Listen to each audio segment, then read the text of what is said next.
ត្រឹមបីវិនាទីបងកូនស្គាល់អារម្មណ៍ស្នេហាឆ្លើយទៅភ្លាមឯកាប្រហែលជាវាសនាកំណន់ស្ដាប់សំឡេងទឹកភ្លៀងបងក៏តែងចម្រៀងមួយបន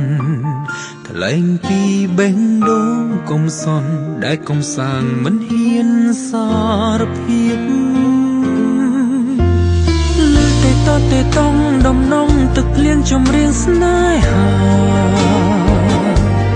បេះដូងលូតឌុកដឹងសំឡេងភ្លៀងធ្លាក់នៅក្នុងបេះដូងលឺទេតងបេះដូងលូតឌុកដឹ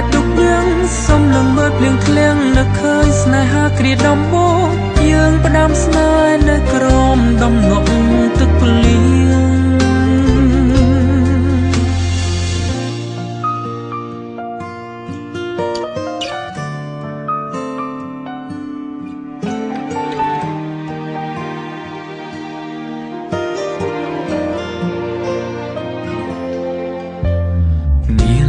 មានភ្លៀងធ្លាក់យើងពីរនាងដើរក្រោមឆ័ត្រមួយដុំនងភ្លៀងរុះរយធ្វើឲ្យបេះដូងសែនរងា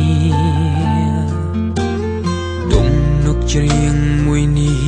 យើងតែងបាញ់ចប់ជាមួយគ្នានឹងជាអនុស្សាវរីយ៍គ្មានវិធីធ្វើឲ្យរលប់ទេតងដំណងទឹកភ្លៀងចម្រៀងស្នេហាបេះដូងលូតឌុកដឹងសំឡេងភ្លៀងធ្លាក់នៅក្នុងបេះដូងលឺទេតងបេះដូងលូតឌុកដឹងសំឡេងមើលភ្លៀងធ្លាក់នៅឃើញស្នេហាគ្រាដំបូងយើងផ្ដាំស្នេហ៍នៅក្រោមដំណក់ទឹកភ្លៀងលេងទឹកភ្លៀងចម្រៀងស្នេហ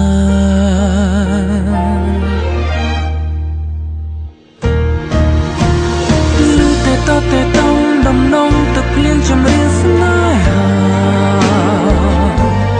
បេះដូងលូតឌុកដឹងសំឡេងភ្លៀងធ្លាក់នៅក្នុងបេះដូងលឺតែតងបេះដូងលូតឌុកដឹងសំឡេងមើលភ្លៀង